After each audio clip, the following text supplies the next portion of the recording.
அண்மை செய்தி. தமிழ்நாடு சட்டப்பேரவை நடவடிக்கைகள் ஒட்டுமொத்தமாக தணிக்கை செய்யப்பட்டிருப்பது அவசர காலத்தை நாட்டுக்கு நினைவூட்டுகிறது என்று ஆளுநர் மாளிகை தரப்பிலிருந்து தெரிவிக்கப்பட்டுள்ளது. பேரவை நடவடிக்கைகள், பிரதிநிதிகளின் நடத்தை ஆகியவற்றை அறிவதிலிருந்து தமிழக மக்கள் விலக்கப்பட்டிருப்பதாகவும் ஆளுநர் மாளிகை தெரிவித்துள்ளது. கூடுதல் விவரங்களை செய்தியாளர் நந்தினி வழங்க கேட்கலாம். நந்தினி, தற்போது சட்டப்பேரவை விவகாரம் குறித்து ஆளுநர் மாளிகை வெளியிட்டுள்ள அறிக்கையில் என்ன தெரிவிக்கப்பட்டுள்ளது? வணக்கம்.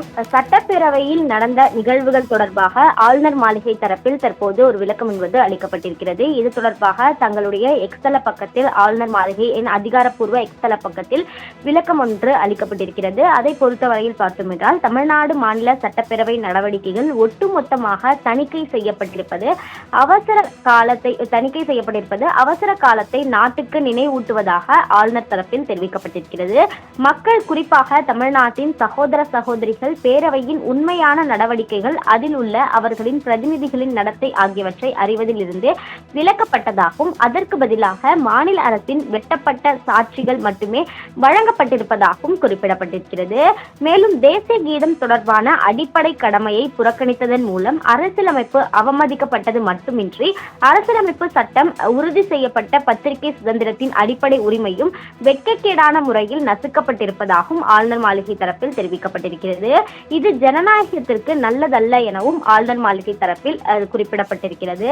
அந்த வகையில் பார்த்தோம் என்றால், சட்டப்பேரவையில் தேசிய கீதம் இசைக்கப்படாததற்கு அதனை கண்டித்து ஆளுநர் தன்னுடைய உரையை படிக்காமல் சட்டப்பேரவையிலிருந்து வெளிநடப்பு செய்திருந்தார்.